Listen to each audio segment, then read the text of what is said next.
Now, simple pricing strategy. So now that you know the direct cost, you can now determine your selling price. So the direct cost times your desired factor will become your selling price. Now, ano yung desired factor? Pwede kasing mag-compute ka ng percentage, no? Ilang percentage cost, ilang percentage ng total selling price yung cost mo. Pwedeng ganun eh.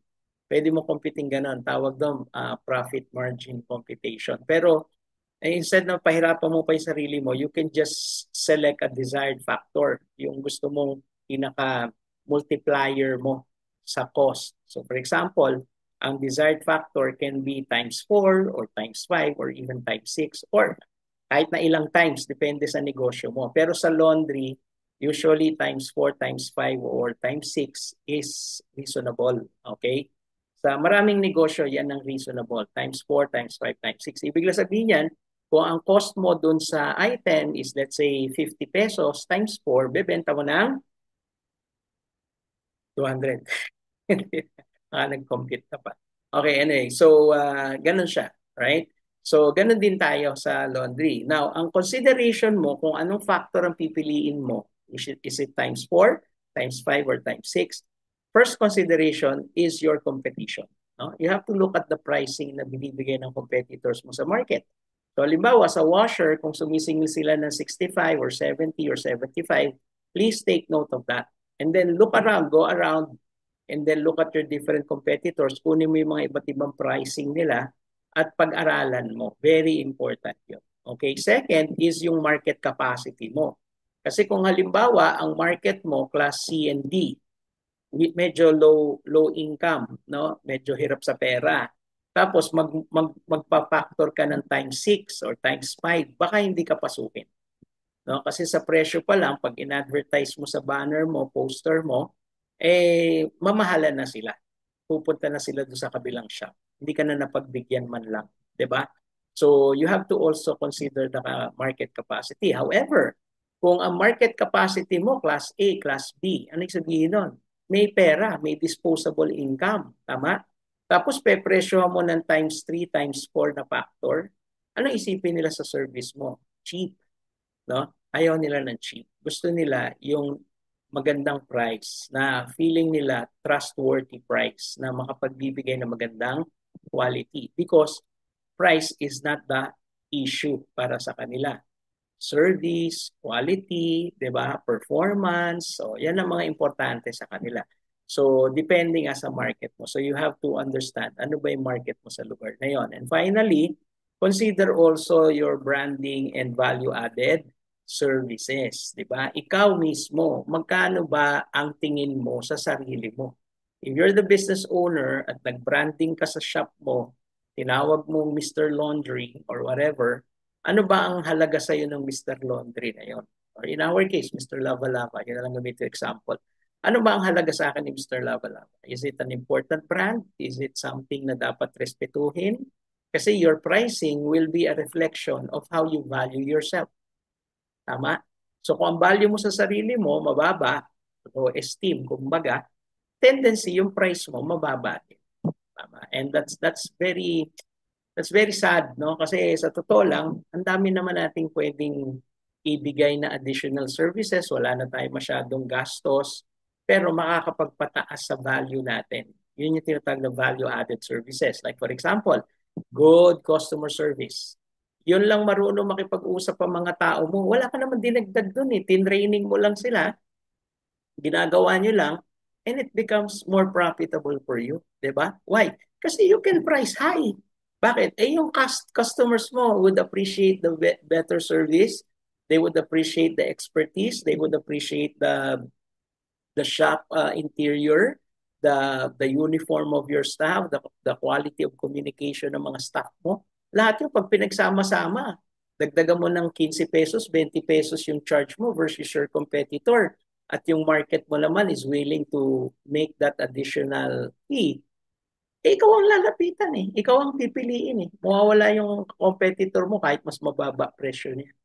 'Di ba? So think about it. So you have to also consider yung value na ino-offer mo. Because if you can really offer good value, don't offer it at a low price. Itama mo yung pricing. So here's an example of a pricing strategy application.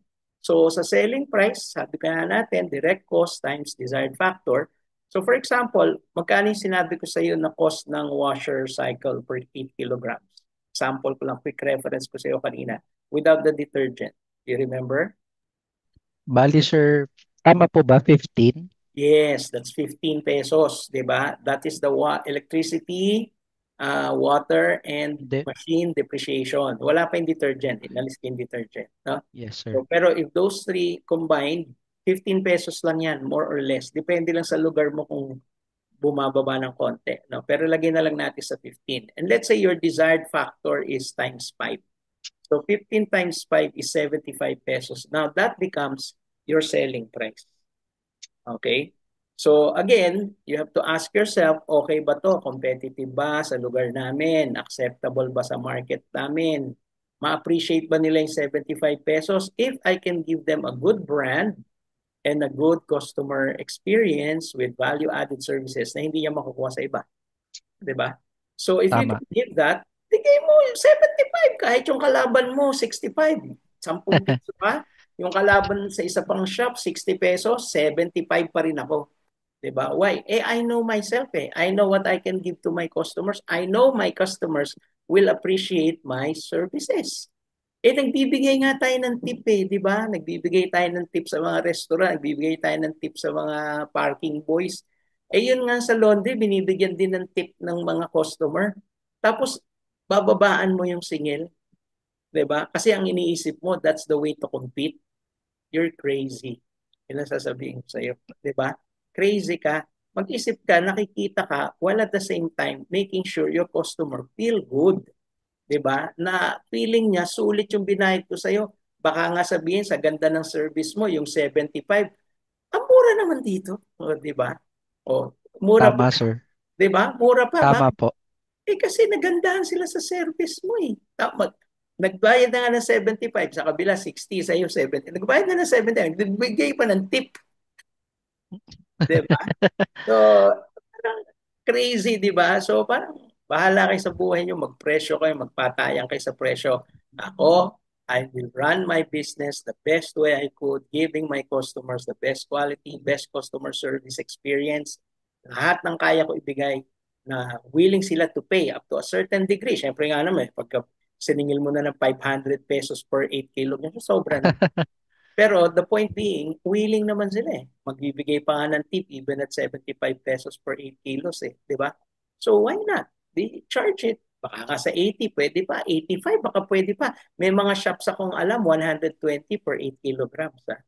120. Can you imagine? Although sinasama na nila yung detergent doon. No? Pero wash pa lang ha. Wala pa yung dryer. Pag din-dryer mo, maabot na ng mga 3, 320, 350, gano'n. 'Di ba? Plus pick up delivery pa pala. So pag nag-pick up delivery pa plus 50 pa, almost 375 ganyan sinisingil. Right? How do I know? Because that's how I charge ako personally. And although nakwento ko naman na sa iyo, I sold Mr. Lava Lava. I'm going to open a new uh, chain of laundry shops, no? Pero that's how we charge. So, hindi naman kami at ina-appreciate pa rin naman kami ng aming mga customers. Okay? So that's how you do about the pricing. Do you have any questions bago tayo pumunta dun sa last two parts of our program? Sir, yung question ko po, may iba kasing shop, 'di ba, usually meron silang max 17 kilograms. Paano kaya yung pricing nun? Parang ita-times, Ganun tama din. po ba? Oo, it's Ita-times the 2 ko same. lang. It's the same. You just get ano bang machine ang gagamitin mo, Mm, gaano karami. Kasi for example, kung yung 75 pesos per washer mo is good for 8 kilos, tapos ang ipapawash nila is let's say 17 kilos. So lampas na nga yun ng dalawang washer eh. Kasi 16, ang 8 times 2, 16. So yung 17, may extra 1 kilo pa, di ba? So yes. sasabihin mo kay customer, sir, kasya lang natin to sa dalawang washer, 16. You're washing 17 kilos. Gagawin na po natin tatlong washer. Di-divide na lang po natin yung 17 kilos among the three washers. Ang advantage nun sa inyo, sir, mas maganda pa ang linis. Kasi hindi natin sisiksikin ang bawat washer. At mapaghihiwalay natin, sir, yung iba't ibang klase ng damit. Yung mga decolor, sa puti, yung malalaki, sa maliliit, makakapal, manipis. Paghiwa-hiwalay na natin, sir, magandang laba. Para pag nag-ikot yan, naglaba yan, sir, mas maganda yung clean, yung wash para sa inyo. So pag sinabi, sige, okay lang, gawin mo ng tatlong washer. So 70, let's say 75 ang singil mo, times 3. O, ganun na yun, di ba? So how much is that? Ano yun? 75, 150, 225. O, yun na kagad yung singil mo sa washer pa lang. Di ba? So that is possible. No? And you just explain. Ganun lang yan. Di-divide mo lang. Number one, kasi kung 8, unless meron kang washer na can accommodate, let's say, yun nga, 17 kilos, isang load. O di kung magkano man ang costing mo for that, yun yung, at kung ano yung selling price mo for 17 kilos, yung bibigay mo sa kanya. But otherwise, if you have smaller machines, yeah, tige 8, 8, 8, 8 lang. Tatlong 8 ang kailangan for 17 kilos. Do you follow? Yes, sir. Yeah, ganun lang po ang pricing. Right? Sir, one more po, yung regarding dun sa depreciation ng machine, paano nyo po kino-compute yun? 5 years ang standard. So let's say for example, online calculator. So for example, binili mo yung machine ng 180,000, 180. 180. So kung may calcio, kasundan mo ako. So Apo, 180,000, i-divide mo siya ng 5 years. So 36,000 per year, 'di ba? year, O divide mo siya ng 12 months, that will be 3,000 per month. Divide mo ng 30 days, that will be 98, 100 pesos per day, 100. 'di ba? So per day 100 pesos ang depreciation ng machines mo. Ngayon, ah ilang load ang ini-expect mo na kaya niyang i-run or i-cycle every day. So for example, 10 hours operation ka, sabihin na lang natin 1 hour per cycle. So that means 10 cycles siya per day. So pag divide mo siya sa 10 cycles, 100 divided by 10 will give you 10 pesos. Yun ang depreciation cost ng machine per cycle. Ah, Per cycle. Diba? okay. Opo. Another way of looking at it is, halimbawa, 180,000 mo nabili. Okay, ang rated cycle ng mga commercial washers is 15,000 to 20,000. So sabihin na lang natin 15,000. Rated cycle meaning yung dami ng cycle na kaya niyang gawin bago siya palitan, no? So sabihin na natin 15,000 cycles. So yung 180,000 pesos, which is how much you bought, divided by 15,000 cycles, ibig sabihin per cycle, 12 pesos ang depreciation cost. It's similar Okay. do sa 10 natin kanina, 10 to 12, di ba? So, that's how siya kinoko. Depende pa yun, sir, kung tatagal pa talaga yung machine mo, kung proper Exactly. maintain siya. Exactly. Kung Mm. mapapatagal mo pa yan ng 6, 7, 8 years, di ba? Because of proper maintenance, o di mas panalo ka dun sa, halimbawa, at sinet mo at 10 pesos ang depreciation cost ng machine mo per cycle, o di panalo ka kasi kung na-extend mo yon ang cost mo lang naman talaga, let's say, naging 9 or 8 or 750 or something, di ba?